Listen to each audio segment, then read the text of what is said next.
Welcome to Are You Quizzing Me? I am Vineet Nair with my co-host Aditya Kashyap. This is a quizzing trivia podcast show. Join us as we dive deep into history, science, pop culture, and so much more. Let's get quizzing.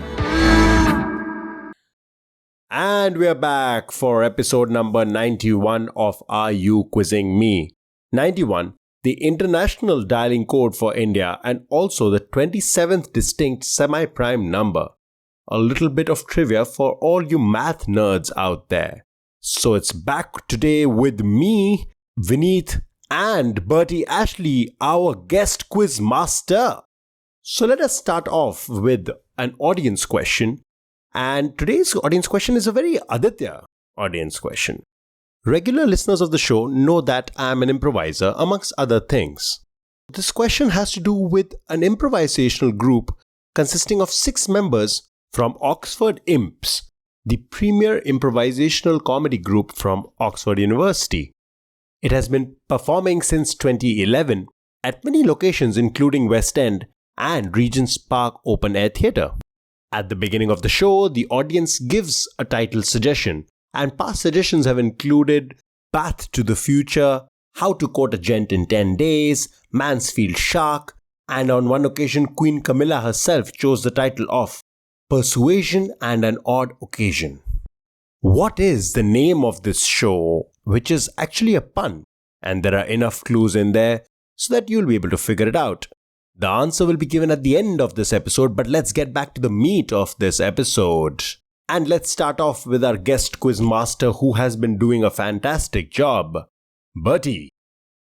Oh, yes. Last week was tough, man. I missed seeing you for a week and I was thinking about the episode for 7 days. Oh, it's been tough. Yeah. By the way, a random fact for you. Bangalore people, their favorite beer is Bira 91. Uh-huh. And I'm 100% sure if you have listeners of this podcast in Bangalore, they are sipping on a Bira 91 right now. And the 91 is a reference to the fact +91 India, and it's a made in India beer. The dialing code. Yes. So there you go. Okay. The last question we were talking about was our man Aditya talking about Pharaoh, which got me thinking about Pharaoh. It's a 2-part question. Usually my first questions from this podcast. Now it's become like tradition. So there's a short question which is like 2 points, and then there's a long question which has lots more points. So the short question is, who was the last pharaoh of Egypt? Who was the last pharaoh of Egypt? Yeah. It's not a trick question, right? It's not like one of those like Direct GK question. last pharaoh to rule Egypt. Yeah, last pharaoh of Egypt. That's it. The last person to hold the title of pharaoh of Egypt. Okay. That's basically the person who descended from the sun, blah, blah, blah. Right. Yeah, it's a GK question. It's a traditional question, whatever. But the answer is very nice and it's very interesting. So that's why. Point of clarification, are you asking who was the last to hold the title of pharaoh or to inherit the title of pharaoh? All of the above. Okay. Aforementioned person is the last. I was going to guess Cleopatra or something, but Okay. not sure. What about Vineet? What are you going to guess? I would have gone with a Ptolemy. Ptolemy with a P. With a P. Ptolemy. But I think Cleopatra was after Ptolemy, so then... Well, guess what? Both of you stumbled on the answer. It is Cleopatra. Congratulations. Oh, It is nice. Cleopatra. Hey. Yeah, she was the last pharaoh of Egypt. Well done. Good first start for both minds. Now comes the exciting part. Uh-huh. So Egypt, before it was the Great Egypt, had 2 kingdoms. The kingdom of the Northern Nile and kingdom of the Southern Nile. Mhm. They had 2 kingdoms which had 2 kings. The northern one was the one which was basically, because it just bordered the Sahara, it was a kingdom which was based on the sun. And that king was known as the pharaoh. Okay? And they were the ones who had the entire tradition of the sun is the most important thing, all that kind of stuff. The kingdom of the south of the Nile had more fertility and they had access to south of Africa. So the sun did not play such a big role. But what did play a big role for them was agriculture. So they worshipped agriculture and they were a very agrarian society. And they've been living for hundreds of years. Okay, by the way, this is completely on the spot. I have not done research. So if I'm not wrong, King Secondarian, I think that's his name. I'm just going to call him Seki. Okay. Which you'll hate. So Seki was the king of down south. And then we had the pharaoh up north, right? And the Nile was in the middle. And they were fine. They were all good. Then what happened was, when people visit royal people, they take gifts along. Like, for example, if you were to land up at Aditya's house for his birthday, you have to take a gift. right? Obviously. One of the biggest gifts that you can get is live animals. So if you know, like the Mysore Zoo, my city right now, was started because it used to be the place where the king used to keep all the animals that were gifted to him when he was a king. The same way the London Zoo has a whole section where all those people who gifted weird animals to the queen is kept. So when this group of people came from the southern bits of Africa, they took 4 animals along with them and gifted it to the king second. And King Seki had never seen an animal like this. He's like, oh my god, these things are incredible. What are these? Like, what? From now on, they are royal animals. We give them a golden tank. And then obviously he's a pharaoh. I mean, he's a king. So he's got a huge house by the river Nile. And he builds this huge tank. And then he lets these animals in. And then he tells all the people, these are royal animals. You can come and say hi and whatever. But they're supposed to be worshipped and everything like that.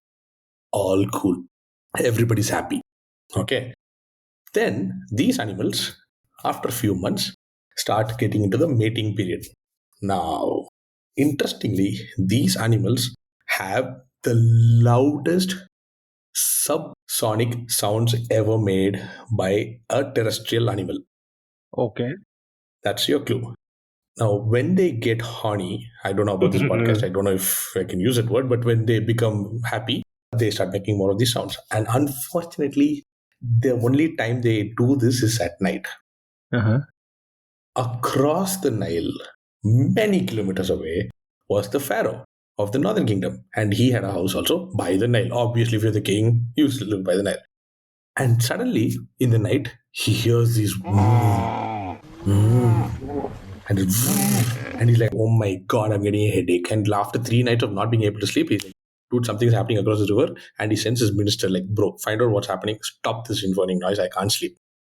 Minister comes to this kingdom and he's like, guys, what's happening? And he says so, and he realizes the animals which are making the noise. And he's like, excuse me, sir, my king can't sleep. Please, can you tell your animals to shut up? Now, king is like, is that how you talk to me? Are you seriously going to talk to me like that? Off with his head. How dare you talk bad about the royal animals? Takes off his head and sends it back to the pharaoh. Pharaoh's like, oh my word, did you just kill my man? Shit's going down. And he says, bring the army down.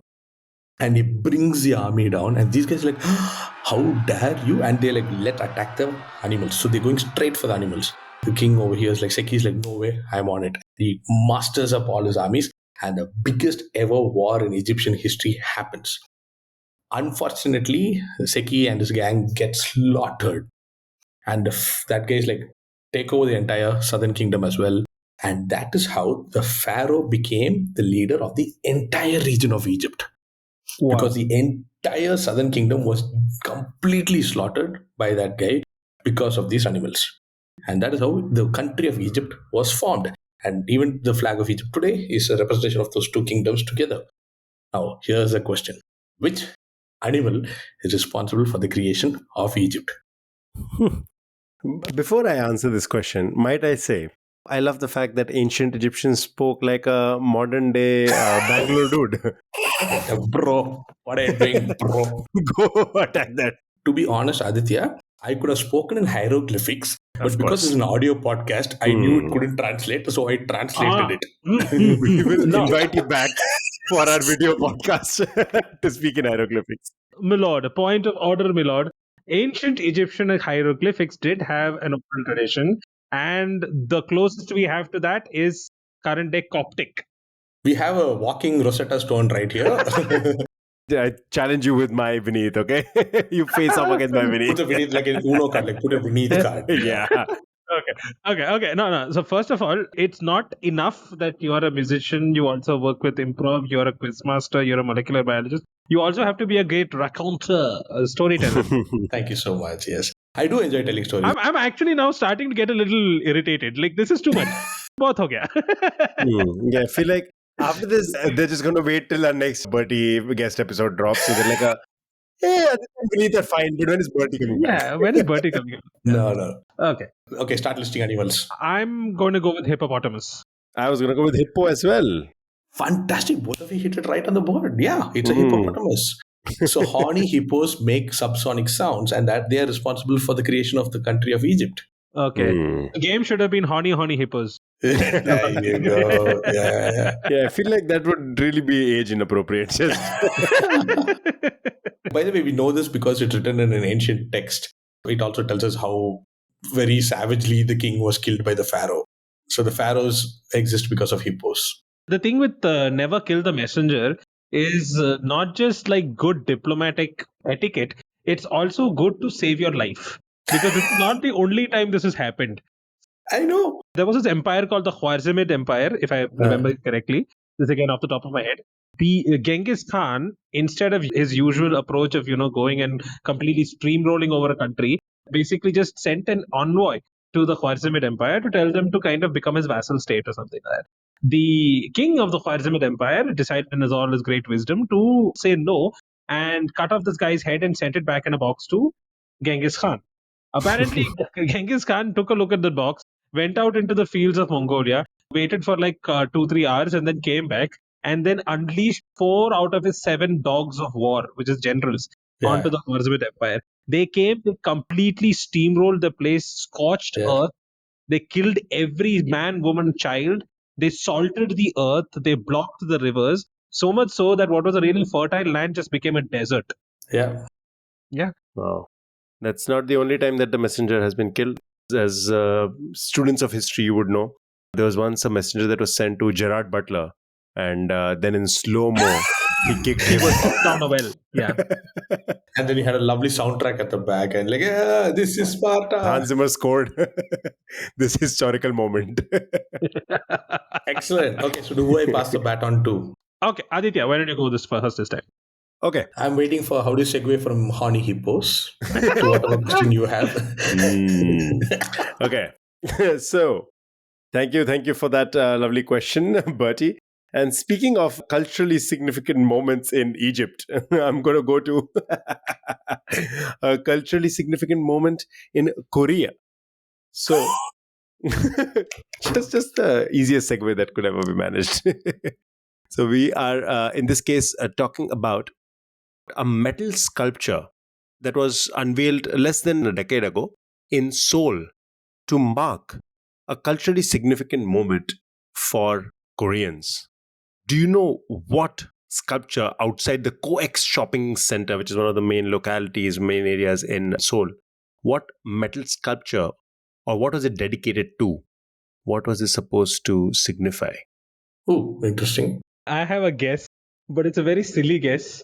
Mm-hmm. Is it Oppa Gangnam Style? It is the hands of the Gangnam Style. You're right. The hand sculpture. Oh, that was very, very quick. All right. Okay. Well done. You are correct. This has become one of those tourist landmarks in Seoul that you can go visit. Interestingly enough, there's a stage area beneath it where lights come on. And if you stand in that stage area, the music plays as well. So you can do the whole dance sequence if you want to. And this is in Gangnam area. So COEX Shopping Center is in Gangnam. Nice. Great job, Vineet.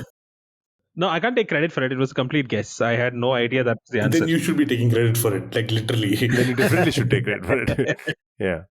Okay. Bertie, back to you. Oh, I forgot. Oh my God. Every time I say, Bertie, it's your turn, Bertie looks surprised. We're like 8-10 questions in and he still looks surprised every time. It's like... I am enjoying answering. Okay, cool. Because you brought up sculpture, let's do this. It's war of the segways. Give me a second while I get the facts right. Okay, no, I'll go for it. Sorry. Before you do that, literally you just did like a matrix kind of thing where like something downloaded in your brain where you got your facts right. Like when Vineet and I do it, we spent like a few significant seconds on our laptop just getting our facts right. You just did is there somebody off screen just downloading stuff into your brain? That was insane. Okay, cool. Never mind. Go ahead. He's got a mind palace. Okay, no, I just need to know the name of the countries and the year just to make sure. It's a quiz podcast. I can't get facts wrong. And I'm doing this off the top of my head, right? So, also, very interestingly, Vineet said war of the segways. And this is a great segue because it's about a war. So, the segue of wars.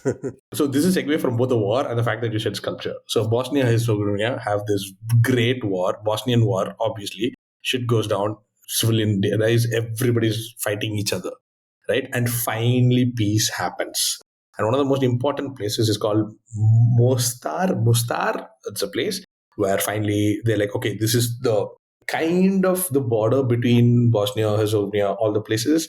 And if you had to have a monument for peace, a sculpture for peace, that's where it should be, right? And everybody's like, okay, cool. We've stopped the war. Everybody's happy. Now we need to figure out what to put there. So obviously everybody's like, I'm going to put this, I'm going to put this, I'm going to put that, everybody. And then finally they've all decided, yes. Everybody's decided unanimously that this sculpture or a statue of a person is the right statue to be. So it's not a sculpture, there's no hands and all, it's a person. So you just have to tell me who it is a statue of. Now here's the thing, it was unanimous. Everybody, Bosnia, Herzegovina, Mostar, all these weird East Europeans, they all said, yeah, that person is statue. The only problem they had after that was because this person has an iconic pose and everybody was like, I want his face facing away from my country because he's got that pose. And he's like, no. Everybody, no, he's facing us. That means he's angry with us. No, that's not the point. And they finally, okay, we flipped a coin and he's facing some random direction. Okay, I've given away too many clues. I didn't want to give away the gender, but now I've given away the gender as well. So, whose statue now stands in the middle of Mostar? Honestly, when you started this question, I was going in my head, oh, I know this. He's going to ask about the Sarajevo roses. But then in a completely different direction, and I was like, I like weird facts. Stuff which goes like, huh? Yeah, I do, but I find it very difficult to dig up facts like this. Let's do this cool thing then. I'm going to give you both 3 guesses. Okay, so it's a he, and I can also tell you it's a statue of a person who's passed away. It's not Donald Trump or whatever. But it's unanimously, they all said we love him, so we're going to put a statue of him. Okay, each get 3 guesses. I'll give clues with each guess as you go. The Bosnians love him, you said, right? Bosnian, Herzegovinians, everybody, like unanimously, it was like they made a list of all the people they could put a statue of, and this was the only person they all said yes. We have no issues with him. Does this person have statues elsewhere also? Like, is this a person who has been felicitated? Okay. Yeah. Okay. I know of 3 statues other than this place. Okay, you said pose. Iconic pose, yeah. Iconic pose and 3 statues. I know of 3. Like iconic pose that somehow is not very welcoming. Person's name, you're like, oh, I know what pose that is, yeah. So it's something that is perhaps a little combative. Like I'm assuming like holding a gun, charging, holding a sword, something like that. That's what I'm trying to think of. Okay, fine. You can say that. Okay, I've got a weird guess. No, you said dead, right? Oh, okay, then it doesn't count. Oh, who did you want to go? I'm not taking it as a guess, but who did you want to go? I was suddenly thinking of Rocky. Okay. Ooh, Rocky, smart guess. It helps you get on the track. Yeah, okay. Is this person from that region, from that area? Give me 2 names and then only clues come. Oh, man. All right. Okay. Because the clues are getting very obviously easier, yeah. Dead person, iconic pose, Churchill? Okay, Winston Churchill, very nice. Probably not the most combative pose. I can't think of. Forget combat and how many people like that idiot. Okay, fine, go. Aditya, you go. True. I'm trying to think of somebody. Ooh, you did say a person, right? I was going to say Godzilla or something. Okay, no. Not Godzilla, not King Kong. I'm also thinking of something to do with action movies.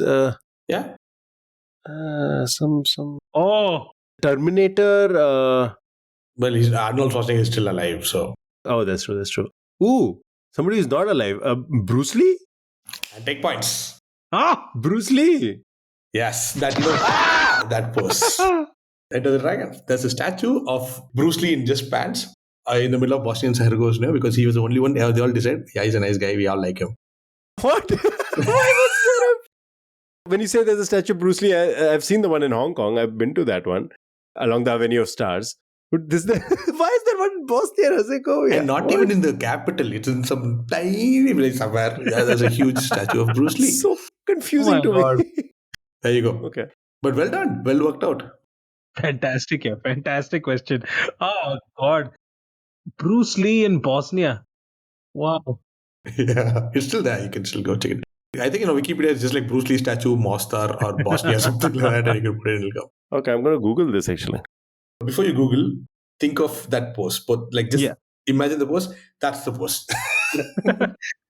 Oh, okay. So this is a statue that was there till earlier this year. Oh, really? By the way, it was off my top of my head. So wait, what did they do? They move it? It was stolen. Oh my God! Stolen, yes. Random update on my fact. I didn't know On about March this. 3rd, 2024, the statue was stolen in a heist and remained missing until it was found by police 6 days Oh, later. The suspect had cut it into pieces and planned on oh selling it as no! scrap metal. I can't deal with how stupid this entire thing is. Why would you sell it for scrap metal? I know it's iconic. You could have put it on eBay, got $1 million Yeah. out of it. Try to sell it for at least the worth of the fact that it's a Bruce Lee statue. Oh, God. Sell it for scrap By the metal. way, did I get the city right? It is Mostar. It is Mostar. Yeah. Yes. Good. Your Matrix dude is doing his job well. Plug He's it just in. downloading Plug it yes. in. Wow, this is so random. This is just Why is wow. there a Bruce Lee statue which was stolen and is being sold? This is like if you stole the Mona Lisa and you're like, I'm going to recycle the paper now. No. Leave the canvas. I want the frame. Yeah. Okay, pass on the baton to somebody else. Go on. Go for Okay, it. so it's my turn. And moving from Hong Kong and English cinema stars to Indian film. How's that for a segue? Smooth. This is, I think, in Bertie's wheelhouse. So try not to crack it very quickly. But hopefully, if you do know it, give Aditya a chance. That's all I'm saying. Okay? I have a feeling I want to flunk this. Okay. Okay. I'm going to be mentioning a lot of movies. So I'll go slow and then link them in your mind because it's a chain. Okay? Okay. Both the 2003 Kannada movie Gokarna Hmm. and the 1993 Telugu movie Kondapalli Raja Hmm. were remakes of the blockbuster 1992 Rajinikanth starrer Tamil movie Annaamalai, Oh, which, as you know, was a massive hit. It ran for 175 days in Tamil Nadu, was the highest grossing Tamil movie at the time. great soundtrack. Exactly. Annaamalai, as well as the 1988 Telugu movie Prana Snehatulu, were both remakes of the 1987 Rakesh Roshan directed Shatrughan Sinha, Jitendra and Govinda starrer Khudgars. Hmm. Khudgars was based off a 1979 novel X. Hmm. X has also been adopted into 2 TV shows in India. The Doordarshan series Junoon, which completed 510 episodes and ran for 5 years between 94 and 98, and Kismet, a 61 episode TV show produced by Yashraj, set in Bombay in post independent India. X is among the top 100 best selling books in the world, with a similar number of copies sold as To Kill a Mockingbird and Gone with the Wind. Okay, that was one of my answers. The book is the first in a trilogy which is currently under development as a TV show by Sony Television. Identify the novel X and brownie points if you can name the other 2 books in the trilogy. I'm going to flex actually. You know what? I'm going to let Bertie try this out because I do know this. Bertie, go for it. Well, my entire answering in this is going to be based on the fact that I know Annaamalai. So it's got about siblings, it's about like some family thing, brothers thing. So I'm thinking about trilogies in which there are brothers. So Lord of the Rings, but there are no brothers in that. So it's okay. I need the timeline. Yeah, I'll give you the chain again. So 1979, the book is released. Yeah. So 1970 is a book. Okay. 87, Rakesh Roshan directs Khudgars. Hmm. 88, there's a Telugu movie, Prana Snehatulu. Hmm. Another remake of Khudgars comes out in 1992, which is Annaamalai. Annaamalai is then remade into Gokarna and into another Telugu movie, Kondapalli Raja. Excellent. That's in the movie section. X, that novel, has also been adapted into 2 TV shows in India, which is Junoon and Kismet. Junoon was the longest running primetime Doordarshan show at the time, 510 episodes. Nice. Okay. I'm thinking about trilogies which have brothers in them. Can't think of anything. So I'm going to randomly say, but 1979, so it can't be Twain. It has to be an author from the 70s. Okay. For want of a better answer, Robin Cook, I'm going to say. No, it's not Robin Cook. It's a very popular author in India, and this Okay. is one of his first few big hits. Very popular name now. There is hardly a bookstore in India that you can't go to. You'll find like a number of his books, and I'm fairly sure you'll find this book at practically every bookstore in India. Okay. I think you sure you know the answer for this. I am pretty certain because Annaamalai is the answer to another trivia question that I had to ask. Wait, and can you give me another clue then? if Vineet doesn't have a clue, then I have a lovely clue. If Vineet doesn't have one, Yeah, please go ahead. but this will be a pretty. I don't know. I might give away because I'm going to give you the name of a book that this author has written. Oh, then that'll be too easy. No. Yeah. I genuinely want to work this out because I am a bibliophile. I love books, and so. So then I'm going to give you a clue, a very peripheral clue. So I told you this is part of a trilogy, right? Yeah. This actually was retrospectively made into a trilogy. So the author had wrote this book. He wrote the sequel, and there was a novel he had written which is completely unrelated to this, which he then later went back, changed one of the characters to make it as part of the trilogy. Okay. Is this author famously said he wants to go for the Olympics and then he got in trouble and he was put in jail and he wrote a lot of books in jail as well? Yes, he did. Yes. So then I would say this Cain and Abel by Jeffrey Archer. Yes, very good. Cain and Abel. Nice. Brownie points for the other two books in the trilogy. My mind is blanking. No, the Fourth Estate is not from that. Does it come with the... No, the Fourth Estate is completely it's different. Very similar plot point.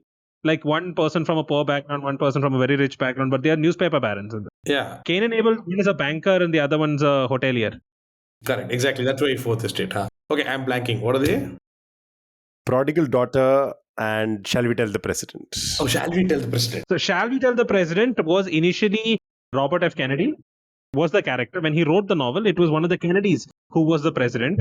And after the release of The Prodigal Daughter, he went back and changed the president from Kennedy to Florentina Cain, who was the granddaughter of both Cain and Abel. Yeah, I know this bit. So, I mean, I know this from some literature quiz, but yay. Aditya, what is your trivia? So, Annaamalai trivia I'll tell you later. I'll tell you the trivia related to Jeffrey Archer that I was going to say. I was going to tell you the name of a collection of short stories is actually a quiver full of arrows. A play on his last name. Archer has a quiver full of arrows. I love the quiver full of arrows just being a lovely little play on his own name. I loved his twist in the tail. Oh, twist in the tail, yeah. Yeah, that was one of his best collections. So he came to Chennai and we met him. Dude. I mean, I obviously had to get my book signed by him. So I had quiver full of arrows and I gave it to him. And then out of nowhere in his pocket, he took out a small bookmark. And he said, yeah, take this. And the bookmark had a story on it. Like literally the story is the size of a bookmark. Wow. God. So, Vineet, you and I are 1 degree of separation away from Jeffrey Archer. Jeffrey Archer, yes. And that bass guitarist? Guy Pratt. Yeah. Pink Floyd's bass guitarist, yeah. We are friends with friends of Guy Pratt, I guess. Okay. Some of his other books, like he was a huge name in the 90s. Not so much among our readers now. It's like Sidney Sheldon. He disappeared from the zeitgeist. When I was a kid, everybody was reading Sidney Sheldon. I believe John Grisham also is not as big now, I guess. Yeah, not as big now. Yeah. You'll only find him in second-hand bookshops. Yeah. But when The Rainmaker released, I remember devouring that book like in 2 days. The Rainmaker, The Firm, The Partner. Good books. Nice. My Annaamalai trivia is actually multiple trivia associated to the movie. Annaamalai is credited with being the first movie to have a massy introduction song for a hero. It also was the first one to feature superstar Rajini, the title card. Yeah, style. I just came across this because I was curious as to which one was the first movie to have superstar Rajini. Like, at what point were they like, now he's a superstar, now we just have to put it, and then it started. Yeah. I say after Talapati. Like, after Talapati, you could say that Rajinikanth, like that movie was, class. Good old times. Oh, actually, I remember now because I was on YouTube and randomly this suggestion came up of just the compilation of all of Superstar Rajini, the title cards. So I started seeing and you just have a compilation of all of them for every movie. And then I was like, the first one is Annaamalai.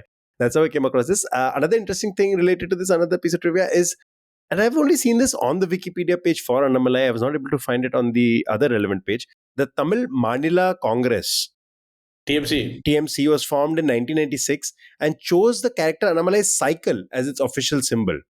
Again, I'm not sure because I've not been able to cross-check this anywhere else. So TMC's symbol being the cycle comes from Annaamalai exactly is not something I'm very sure of. By the way, because you do speak Tamil, I imagine, there are the iconic dialogues, which again I have only read the English translation of. I would love for you to tell me, or like, I cannot do. oh, okay. But see, the thing with Rajinikanth dialogues, there's a flair to it. Yeah, exactly. எழுதி வச்சுக்கோ இன்னைக்கு இந்த நாள்ல உனக்கு வர்றது உன்னோட பழக்கம். And I was like, wow. Something right? Okay, how will you say this line? Lions come by themselves, but pigs come in groups. It's so stupid, right? It's just like, what are you saying? But then Rajinikanth says, பண்டிகை தான் கூட்டமா வரும், சிங்கம் சிங்களா தான் வரும். Oh my I literally went for Vetan on the first day. We did the same thing for this Jailer. Okay. I've been going to Rajinikanth movies on the first day for a long time. There are very few cinematic experiences in India than going for a Rajini movie on the first day. And I was there for Shivaji the Boss. Yes, I was there Shivaji the for Boss show. you watched on the first day?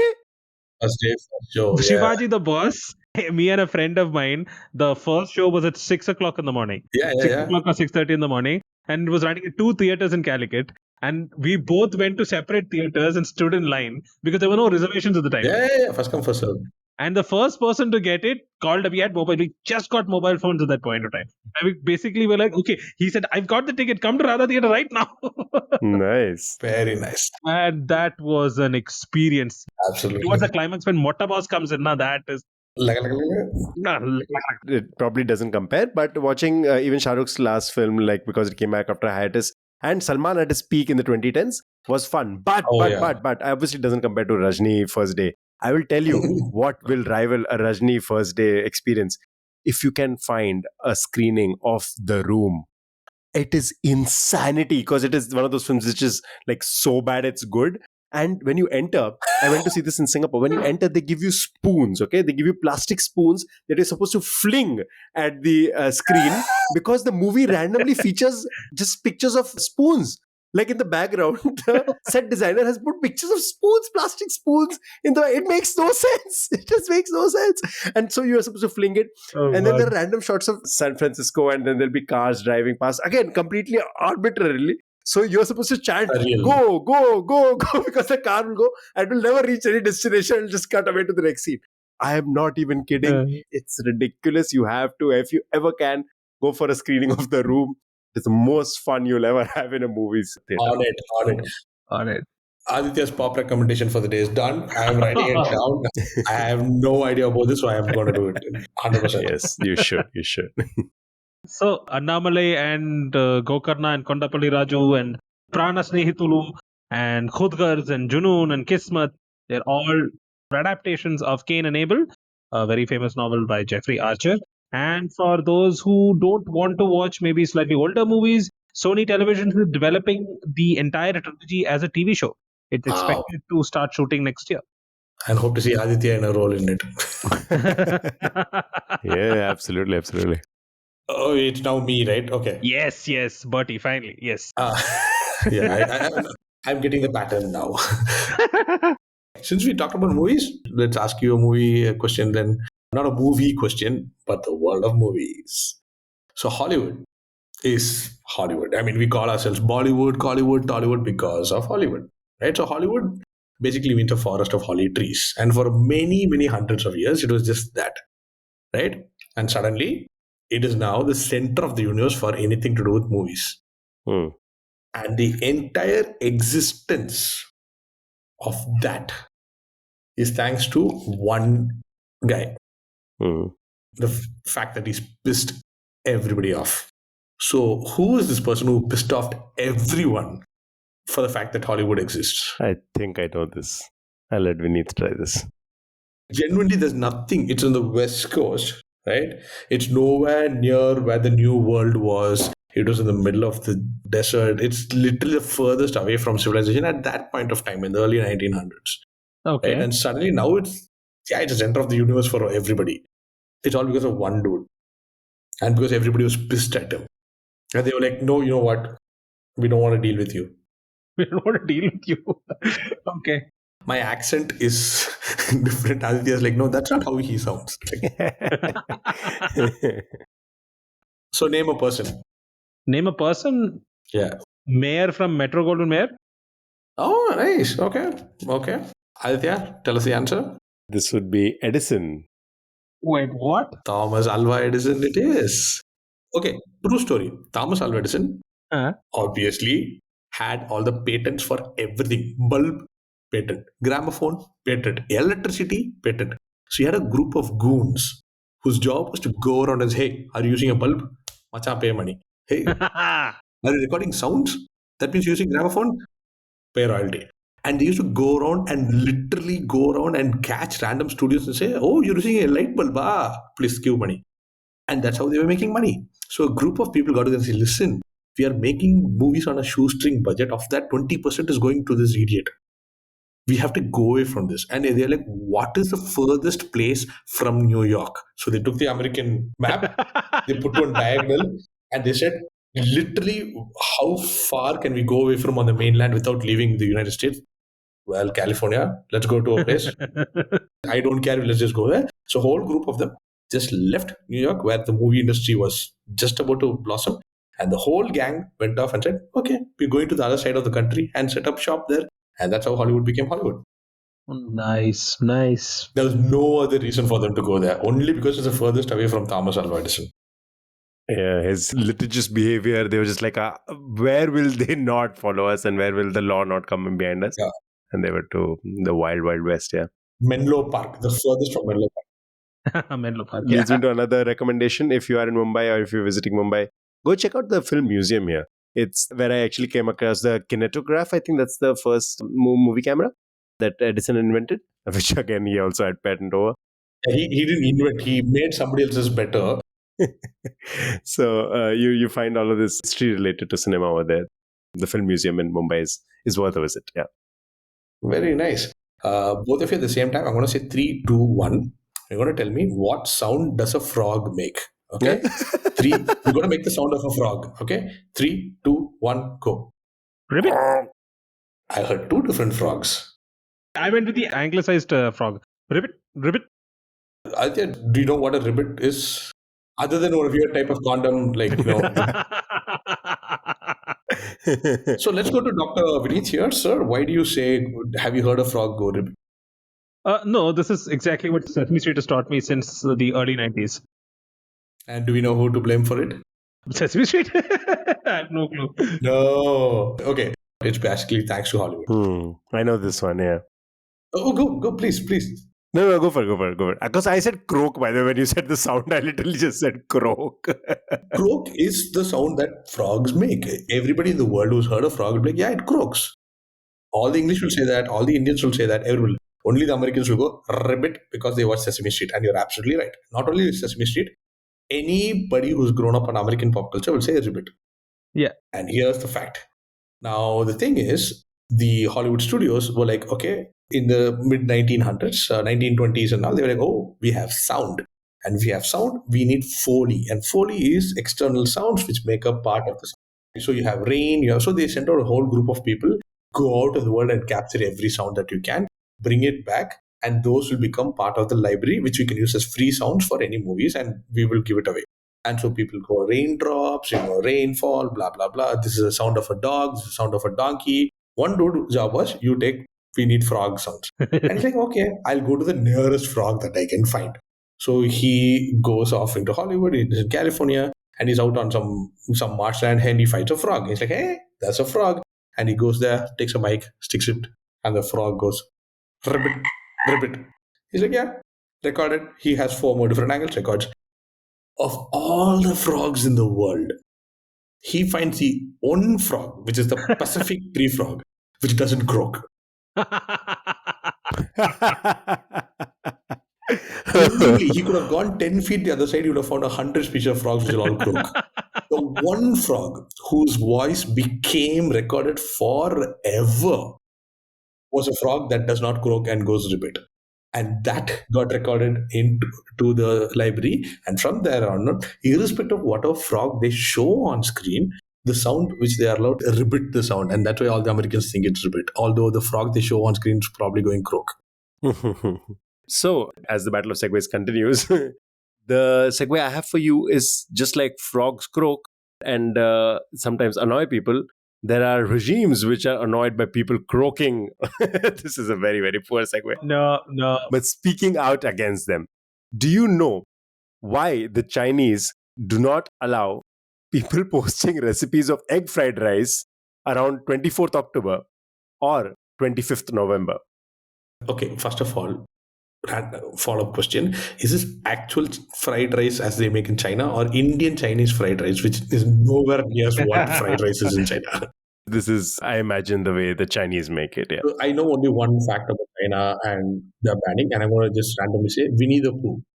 Oh, that's a good guess. Yes, Xi Jinping hates the comparisons to Winnie the Pooh. No, it isn't Winnie the Pooh. It's not. Okay, then I'm out. Yeah, so I had two guesses in my head, one of which now Bertie has very kindly eliminated for me, which was going to be something related to Xi Jinping. The other one I was going to do is the other soft spot or basically sore spot that the Chinese government has, which is Tiananmen Square. No, not Tiananmen Square nor Xi Jinping. And I want to chip on that. If China has somebody or something that they treasure, it has to be either that guy or it has to be Chairman Mao.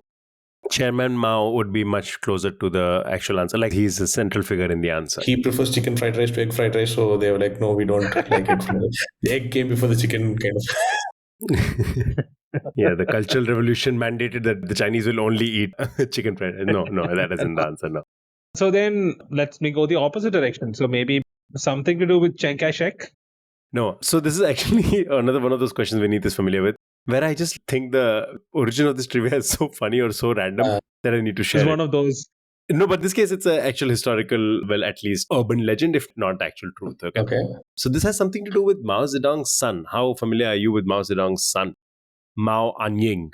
Okay. Oh yeah, I've come across the name. Huh. Does onion mean egg fried rice? No, it doesn't.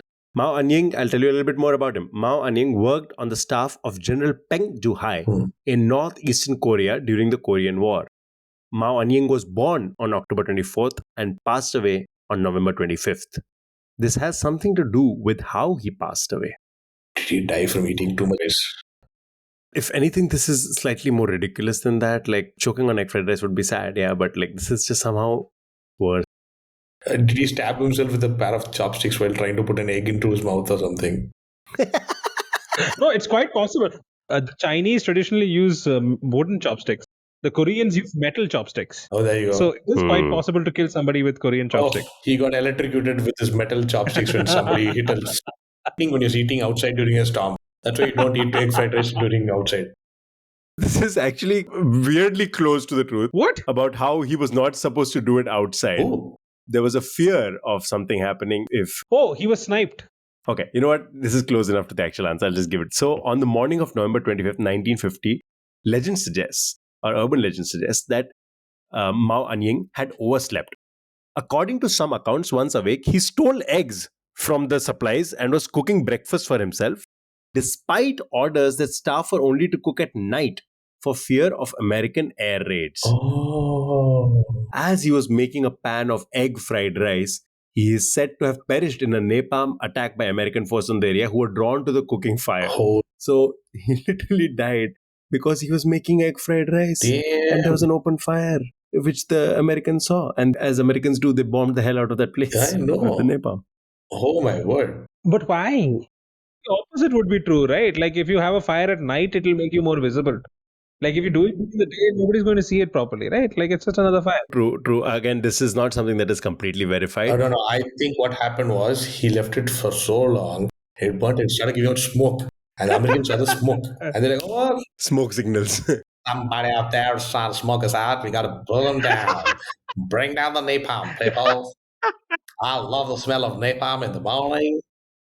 I miss your ancient Egyptian. Berty, I miss your ancient Egyptian at this moment. Bro, that guy, he's putting smoke, bro. Come, let's put bomb on him. Bomb on him.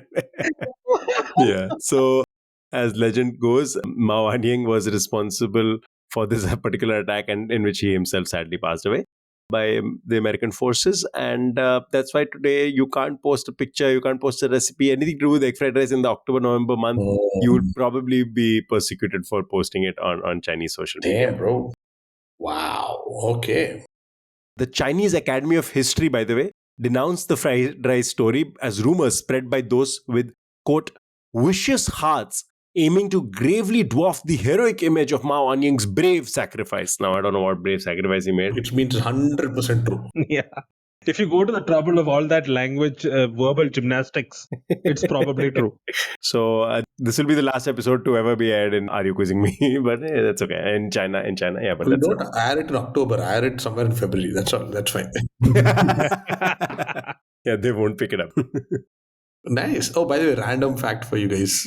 I would love to have said it as a question, but since now we are talking about this, you would know the answer. So, do you know about Mao Zedong and the Alfonso mango? Oh, wait, I heard this somewhere. I've seen this trivia. I mean, okay, guys, let's not do this. Listeners of the podcast, here's a homework for you. Just go Google Mao Zedong or Chairman Mao plus Alfonso Mango and have a wonderful time going through whatever the funda is. And then at the dinner after that, whoever you're with, friends or family, tell them the story and you're going to have a lot of fun. That's it. Go for it. Alrighty. On that note, Bertie, back to you. And Bertie surprised again. Back to you. Great Brian Adams song, but we're not going for a segue from there. Okay, cool. Since we said China, let's go with this. And we're talking about Chairman Mao. So here we go. So this is absolutely, again, ridiculous. So the Chinese guys were like, listen, there's something that the entire world is got wrong. And we, the Chinese, are the only ones who have got it right. Uh-huh. And because the entire world has this weird system in place, they're also forcing the Chinese people to follow that system. So I'm going to change that system. And they were like, Chairman Mao will be very happy if we do this. Okay. So they were like, listen, this particular thing means for us progress. It means great things. It defies everything that we are. But everywhere else in the world, it means the exact opposite. It means hold it. Stop. Okay. So they were like, no, if we're going to change it in our country, it's going to be the other way around. This thing means progress. And the other thing which everybody thinks is progress is going to mean stop. And they did it. And it caused so much confusion. And they had to like, okay, maybe let's not go that far and let's not do this. So what did they try doing? I have a guess. I have a guess. Oh, Vineet has a guess too. Vineet, go for it. I'm guessing it's going to be green for stop and red for go. So what do they do? They reversed it. So instead of green for go, they put green for stop and red to go. Overnight, China, they were like, all traffic lights, red means go, green means stop. Come on. Because you're like, no, red is a communist color. It means progress. How can we do this? So in our country, red means go. Visit Kerala. I mean, you know how the traffic moves. Yes. Have you seen the Kerala buses go? They don't care about traffic lights. They're like, ooh. There we go. So that's what they did. Since both of you could track this, I'm going to ask a question. Which community is in the US? The system in the US is like all communities live together in one area, right? All the Italians will live together. I think I know where this question is going. Oh, nice. If you can predict, yeah. No, I'm going to say just one word. They just named the community. Irish. Ah, he's got the answer. Very good. So now let's go to Aditya. Now you know it's the Irish. Now you know where my segue was. What were you talking about before this? Traffic signals? So what do you think? There's this particular place where all these Irish people live in the US, and they were like, I want something changed to the traffic signal. They can't do something as weird as the Chinese did, but they did do something else. Okay, and I'll give you a clue. The reason you might not have noticed this in normal is because you might not, I'm just assuming right now, suffer from color blindness. But you would have noticed if you were suffering from color blindness. That's a clue. Oh, you would notice it if you were suffering from colorblind, but you wouldn't if... Yeah, everybody doesn't realize this is a thing. Only colorblind people like, oh God, thank you. Red, again, something to do with the red-headed... It's got to do with traffic lights, obviously, which we've just talked about. Yeah, no, I'm trying to make the connection to Irish. So instead of red, is it orange or something? They can't change the color. So it's a thing, right? You can't change the color at all. So what can you change? Adi, I don't remember if it made the final cut of the episode, We had a quiz master, Gary Levy from New York. He's a prolific quiz Sure, master. yeah, That's yeah. like 1,000 quizzes a year. So he had mentioned this. I don't remember if it made the cut of the final episode, but he had mentioned this. Oh, wow. Now I'm dumbfounded even more so. Can we ask Dr. Vinith to reveal the answer? Go for it, Vinith. Yeah, go for it. So if I'm not mistaken, it's the Irish flag that they wanted to emulate with the lights. Okay. Oh, they turned it upside down. Oh, that's sideways. I mean, there's no white. The Irish flag has white in the middle. Yeah. No, I remember something like that. The answer I was looking for is Irish, so you got that. So you get points. Yeah, thank you. So here's a funda. The Union Jack is famous because it has a red in color, Yeah. right?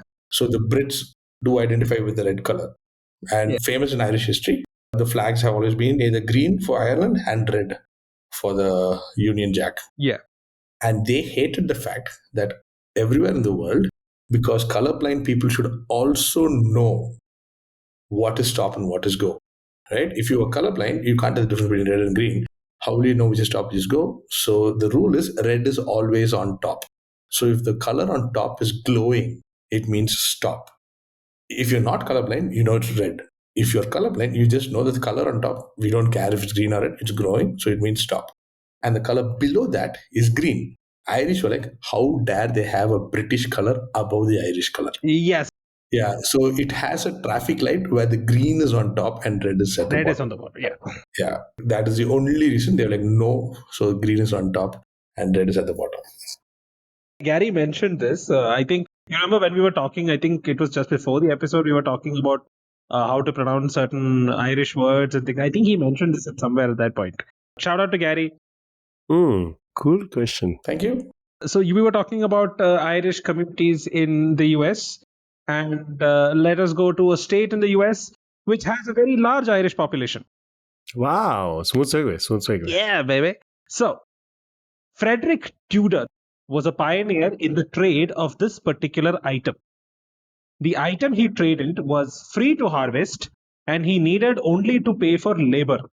It required packing material, for which he primarily used sawdust, which he got free of charge as a waste product from Massachusetts lumber mills.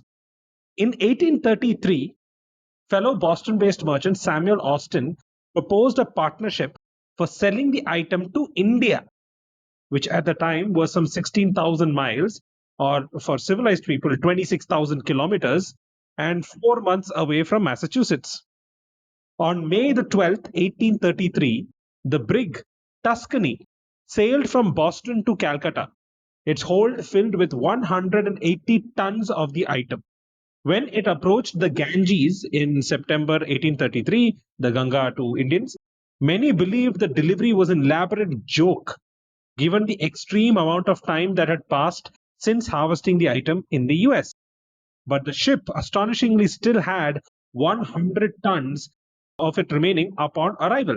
Over the next 20 years, Calcutta would become Tudor's most lucrative destination. Tudor had 3 specialized warehouses built in India for storage. One in Calcutta, one in Bombay, one in Madras. Many years later, when Tudor's India business collapsed, the warehouse in Madras was sold around 1880. Today, that building is named for an individual X who stayed there for a week in 1897.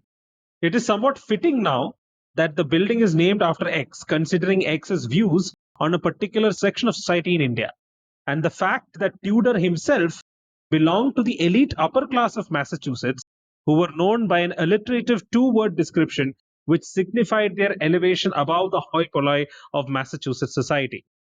I want you to identify the item that Tudor traded in, who X was, after whom the building is currently named, and the 2-word description that I was talking about that links X and Tudor. If I do the first two, you take the third one, okay? That sounds fair. But okay, go for it. I am completely blank right now. So I think from the last episode, we know that Dr. Vinith is a big fan of the band Queen. Mm-hmm. Mm-hmm. Do you know the song Under Pressure? Mm-hmm. Do you know how it became famous in the 90s thanks to a rap artist? Oh, Okay, yeah. I see where this is going. ding, ding, ding, ding, ding, ding, ding, ding, ding, ding, ding. Have you seen this interview where he says this? He's like, the original song goes ding, ding, ding, ding, ding, ding, ding, ding, ding, and I go ding, ding, ding, ding, ding, ding, ding, ding, ding. And he's saying this with a straight face like that's a different song. And I'm like, you just made the exact same sound. Sorry, this is a very long segue. Tell the name of the song and you're answering his first bit. I figured then what do you mean? Vanilla Ice and Ice Ice Baby, and then the item must have been ice then. Wow, ice. I would not have thought of ice. That was pretty cool. I was hoping people would think of some kind of fruit or something like that, but nice, very nice. I was thinking fruits and vegetables, yeah. 4 months later, 100 tons. More than 50% of the ice was still there after 4 months. Yeah. Astonishing. Okay, so great. You've got the item. It is ice. So he had specialized ice houses. There was one in Calcutta, one in Bombay, one in Madras. The one in Madras was sold off. Today it's named after somebody who lived there in 1897. I think you know the answer to that as well. Yeah, I know the answer to that as well. Yeah. Tell me. My dear brothers and sisters, it's the great Swami Vivekananda. Very good. It is the Swami Vivekananda. It's still known as Vivekananda Ice House, which makes no sense. So it is again Vivekananda. It's named after Vivekananda. So the last part of the question was that this is me kind of, doing a little bit of gymnastics to get it there, but that's why I kind of liked it, because in my head, this made like a perfect round circle where it went from Tudor to Vivekananda and then back to Tudor. It is somewhat fitting that the building is now named after Vivekananda, considering Vivekananda's views on a particular section of society in India, and the fact that Tudor himself belonged to the elite upper class of Massachusetts, who were known by an alliterative 2-word description, which signified their elevation above the hoi polloi of Massachusetts society. So what is that 2-word alliterative description? I thought it was creme de la creme, but that's not 2 words. No, it's not 2 words. Yeah, and it's not alliterative, it's the same word, so it's cheating. Yeah. Come on, Adi, I gave 2 answers, you have to give 1. That is true. You did do the heavy lifting on that one. 180 tons of it. So you said this has something to do with a community or group that Swami Vivekananda posed. He didn't oppose them. He had very favorable views about them and their place in society. Oh, he had favorable views about them. It's a little controversial right now. Many activists don't like that he had some favorable views about them. So does it have something to do with the Brahmins and upper caste people that he was in favor of? Okay, so you are almost there. Just make the connect. Brahmins. Boston Brahmins or something like that? Yeah, Boston Brahmins. Are you serious? Yes. I did not know that. Okay, I'll take this point. Yes, you have to. So the term Boston Brahmin was coined by Oliver Wendell Holmes. And TIL. Coming back to my concept of circling around, which is why I really loved and I wanted to ask this question, is the fact that there is a famous doggerel called the Boston Toast. And it goes like this. And this is good old Boston, the home of the bean and the cod, where the Lowells talk only to Cabots and the Cabots talk only to God. Why this kind of made a really good connect with me is because the first time I ever saw this was in a novel by Jeffrey Archer called Cain and Abel. Oh, nice. In which Cain, one of his grandparents is a Cabot. Nice. One of his other grandparents is a Lowell. Callback. So his name has both Lowell and Cabot in it. So then I was making the questions for this and these 2 questions just popped out and I'm like, yeah, these 2 are going together. Great callback. Wonderful. This is great. Yay! Thank you. Very cool. Just a little for our audience, in 1842, Frederick Tudor constructed the building facing the Bay of Bengal as a facility to store ice. In 1880, his business collapsed and the building was sold to Biligari Iyengar, an advocate of the Madras High Court. Iyengar remodeled the house and named it Castle Kiernan after his friend and judge in the Madras High Court. When Swami Vivekananda visited Madras in 1897, he stayed in the building between 6th and 14th February.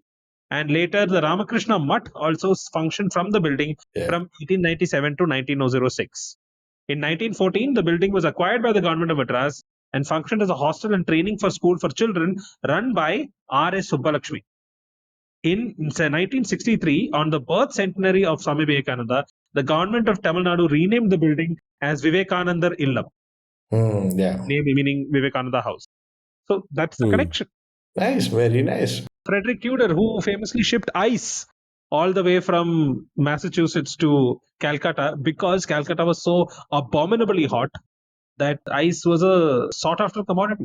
I love the callback as well to Cain and Abel. Excellent. Thank you. Very cool. That's a lovely question to end the episode on, I believe. It is. So let's go back to the audience question. This is a question again I had made specifically keeping Aditya in mind. So the question went like this again. Aditya and his improv group are famous for doing completely improvised plays from audience suggestion. One particularly other famous improvisational theatre show was formed by 6 members of the Oxford Imps, which are Oxford University's premier improv comedy group. The show was performed on and off between 2011 and 24 at many locations, including the West End and Regent's Park Open Air Theatre. At the beginning of the show, audience members are asked to suggest a title. Past titles have included Back to the Future, How to Court a Gent in 10 Days, and Mansfield Shark. Queen Camilla herself chose the title of Persuasion and an Odd Occasion for one of the performances at Hampton Court Palace. What is the name of the show? A play on word. I do know of this, but you want to give it a So shot? I know of this because I'm a big fan of No Such Thing as a Fish. Ah, okay. Oh, okay, cool. I know of this because, well, improv. Oh, that's nice. It connects all of us. Yeah. Yeah. I like how it brought it all together. I know of the improvised Shakespeare company. They do improvised Shakespeare, and I think I was talking to a friend, and they're like, "Have you heard of this group?" Mm. And that's how I came to know about it. Not that long ago, actually. So this one would be Ostentatious. Yes. Ostentatious with AUSTN, ostentatious, Jane because Austen. they're obviously this is a Jane Austen production, but with improvisation in it, and hence the title is Bath to the Future, which is a play on words to Bath, the town where people went to take mineral waters, and And Jane Austen's hometown. Jane Austen's hometown. How to Court a Gent in 10 Days, which is a play on the English teen romance movie How to Lose a guy intended. Yes. And Mansfield Shark, which is a play on the Jane Austen novel Mansfield Park. Those are the clues to point you towards Jane Austen. And the title of the show is Ostentatious. That's all for our regular round of quizzing. Let's move on to the pop culture recommendations. Bertie, what do you have for us? One of the members of Ostentatious is Carrie Lloyd. Uh-huh. She has a brilliant podcast. Carrie Lloyd, by the way, you might come across her in QI. She's a very lovely person. It's called Griefcast, GRIEFCAST. Okay. It's about death, it's about grief, but it's full comedy. Okay, this is crazy. They take the most, the macabre thing ever and then build comedy around it. And the segue is that Carrie Lloyd is a part of Ostentatious and she's brilliant and you should check it out. cool. Lots of facts in it. So for quizzers, it's a big gold mine. I'm always looking for news sources. Very difficult to stump Aditya. Most of the time, he knows what the answer is. Our audience is also quite one-sided. They always send questions to be asked by him, never questions to be asked by me. They want to torture me and support him. Okay. I don't even know how to respond to that, so I'm not even going to make a segue from there. But my pop culture recommendation, I'm going to do a podcast recommendation as well. And I'm assuming people have heard of this, but if you haven't, or if in case I have recommended before, I do apologize. Land of the Giants. Land of the Giants is one of my favorite podcasts. It is a podcast which covers basically these tech giants. And not just tech, actually. They started off with tech, but now they've done a bunch of other companies as well. So they did Amazon, they did Netflix, they did Google after that. And at some point, they were doing self-driving cars and talking about that. Apple, they've covered it. I think the most recent one I can see in front of me is Disney. So yeah, in the tech space, but also beyond. So companies in that space. A Slight Change of Plans by Maya Shankar. Also a really good podcast. Something different because most of my podcast recommendations are about like business and politics. But Slight Change of Plans is about personal stories. So that is change of pace. Do check it out. Maya Shankar is a cognitive scientist. It's a pretty great show. So I would suggest these 2 podcasts as my pop culture recommendations for the week. Very nice, very nice. So, rounding out the podcast trio of recommendations today, my recommendation is also a podcast, but much on a very lighter note. It's called Let's Start a Coup. It's a history podcast, as are many and most of my recommendations are mostly history or politics podcasts. So, this is a podcast about a secret plot to overthrow President Franklin Delano Roosevelt. Maybe not something that you've heard of because it's a forgotten piece of American history. and it is brought to life in a excellent comedic fashion by three hosts. It's a 6 episode podcast limited edition series, and it's extremely bingeable, laugh out funny by being quite terrifying and darkly comedic at the same time. Terrifying because you can probably see some parallels between what's going on now and what went on back then. Because, as they say, history does not repeat, it rhymes. It's a lot of fun to hear. So, let's start a coup. It's available on most podcast platforms. So, go listen to that. Perfect. So, that's all we have for this episode. I'm honestly going to say, without any trace of disingenuity, that this was frankly one of my favorite recordings ever, mostly due to Bertie's presence. We would love to have him back. I don't know if it'll be possible because he's a very, very, very busy man with his fingers in so many pies, and he's a very, very busy man. But he consented to come and spend 3 good hours of his time with us for this podcast, and I'm deeply, deeply thankful for that because we had a fantastic time. This episode must have the highest concentration of facts. The FPM is very high, the facts per minute. Thank you, Bertie, from the bottom of my heart. It was a great episode, and I honestly, honestly, honestly do want you back sooner rather than later. Done. 100%. So we have that on recording, right? So I'll be happy to. I'll be absolutely happy to. Yes. So, thank you all for listening in. We hope you enjoyed the show and you learned something new. If you liked what you heard, please consider subscribing to our podcast and leaving us a review on your favorite podcast platform, wherever you get your podcasts. Take 2 seconds after my rambling spiel to give us a 5-star review. It helps us reach a wider audience and allows more people to discover and enjoy the show. We'd also love to hear from you. Feedback, suggestions, even trivia. You can send us questions that you want asked on the show to areyouquizzingme@gmail.com with the name of the quizmaster in the subject line. You can reach us on Instagram at areyouquizzingme. We are also available on YouTube with all our episodes. And we are also having a community on Reddit, which is maintained by our dear audience member and friend Ashwin Mascarenas. That's r/areyouquizzingme. We appreciate your support and look forward to sharing more episodes with you in the future. Thanks again, Bertie, for coming on the show. And is there anything you'd like to plug? Anywhere people can catch you coming soon? Any new quizzes that you're hosting, or somewhere you're speaking, or some new project that you want to plug? Oh, okay. There's lots of interesting things I'm doing.